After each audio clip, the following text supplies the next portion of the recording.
Сүйіп жейтін тамағыңыздан өзіңізді шектемей, бірақ күнделікті рационыңызда қантты азайтқыңыз келсе, онда ақпаратты мұқият тыңдаңыз. Бірінші кеңес. Барлық тағамның құрамын тексеріңіз. Қант сіз күтпеген өнімдердің құрамынан табылуы ғажап емес. Себебі қант әмбебап дәмдеуіш әрі консервант. Сондықтан оны нан, шұжық, соус сияқты өнімдерге жиі қосады. Тіпті дүкеннің пайдалы тағамдар деген сөресіндегі өсімдік сүті, ботқа, граноланың да құрамында кездеседі. Қант өнімдердің құрамында өзге атаулармен де кездесуі мүмкін.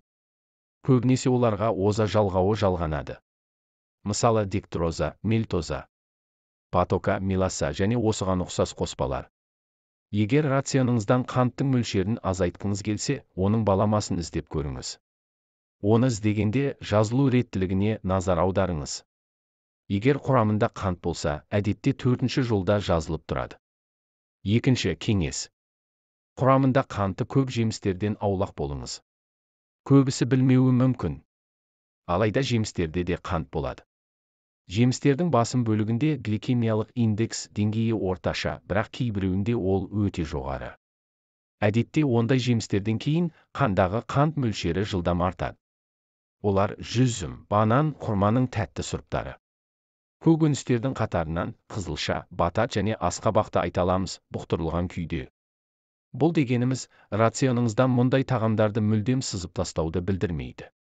Олардың құрамында ағзаға пайдалы дәрумендер де жетерлік. Жай ғана күндік мөлшерін қадағалаған жөн. Мысалы, бүгін тіске басар ретінде жеміс немесе көкөністі таңдасаңыз, конфет немесе печеньені ертеңге қалдырған абзал. Үшінші кеңес. Көбірек баяу көмірсулармен қоректеніңіз. Бір бөлке нан мен шоколад жесеңіз, сіз әрине лезде тоясыз. Бұл ағзаңыз мұндай өнімдерді қорытуға көп уақыт жұмсамауымен байланысты глюкоза бірден қанымызға түседі. Сәйкесінше қарныңыздың ашуы да жылдам болады. Таңғы ас, түскі ас, кешкі асты уақытымен ішу қанттың тым көп мөлшерін азайтуға, күні бойы тоқтаусыз ас үйді жағалаумен күресуге көмектеседі. Тағамдарыңыздың тізімін баяу немесе күрделі көмірсулар бар өнімдермен көбейту керек. Олар дәнді дақылдар, бұршақ дақылдары, жаңғақтар, кейбір көкөністер мен жемістер. Аса бағалы глюкозаны ағзамыз ұзағырақ уақыт жұмсайды. Осыған байланысты қант қанға бір қалыпты енеді, шамадан тыс концентрацияда болмайды, оның үстіне метаболизмде біркелкі жүреді. Төртінші кеңес. Жиі су ішіңіз. Кейде адам судың жетіспеушілігін аштық сезіммен шатастырады. Әдеттегідей жүрек жалға алдында бір шыны су ішіп көріңіз. Әлі де аштық сезімі кетпесе жүрек жалғап алыңыз. Ал кетсе демек сіз жай ғана шөлдегенсіз. Су күнделікті ішіп жүрген құрамында қант көп газдалған сусындарды алмастыра алады. Әрине, жай ғана су ішкеннен гөрі оған бір тілім апельсин немесе лимон қоссаңыз бір жұтым суыңыздың дәмі жандана түседі. Бесінші кеңес. Жүріп тамақ ішпеңіз. Дәмді ас адамға керемет сезімдер сыйлай алады.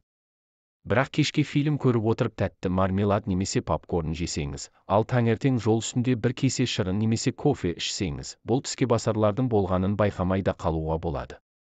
Сәйкесінше әр тағамның дәмінен алуға болатын рахат сезімді өткізіп аласыз. Сондықтан күнделікті әр жеген тамағыңызды қадағалаңыз. Сол арқылы сіз әр процестен ләззат алып, өзіңіздің қалыпты рационыңызды бақылай аласыз. Алтыншы кеңес. Толыққанды ұйқы. Толыққанды ұйқысыз сізге сергектік жетпейді және жылдам энергия көзін іздейсіз. Мұндай кезде тәтті тағамдар таптырмас таңдау. Оның үстіне ұйқының жетіспеушілігі тәбет ашуға жауап беретін грелин гормонының бөлінуіне әкеледі. Сондықтан да жұмыс күнінің аяғында тәттіге тәбеттің ашылуы қалыпты жағдай. Мұндай кезде ағзамызды басқа нәрсемен алдауға болады. Тәтті жегіңіз келген кезде ол әрекеттің баламасын іздеп көріңіз. Кез келген адаммен әңгіме дүкен құрып, немесе таза ауада серуендеп келіңіз. Әрине, ең бастысы бір қалыпты толыққанды ұйқы. Онсыз ерте немесе кеш денсаулығыңыз сыр берері анық. Жетінші кеңес. Тәтті тағамдарды өзіңіз әзірлеуге тырысыңыз. Өзіңіз дайындасаңыз, сіз құрамындағы барлық қоспаларды қадағалай аласыз. Мысалы, дүкеннің сироптары мен тосаптардан гөрі алманың езбесін қолданып көріңіз. Қосылуы керек 2 қасық қанттың орнына біреу ғана қосыңыз. Әрине, құрамындағы өзгерістер оның жарамдылық мерзімін, дәмін, пішінін өзгертері анық, бірақ тәжірибе жасау арқылы сіз ең ұтымды тұсын таба аласыз. Әріптестеріңмен бірге шай ішу, отбасыңмен бір дастархан басында көңілді уақыт өткізу. Мұндай сәттерсіз өміріміздің жарқын сәттерін жіберіп алуымыз мүмкін.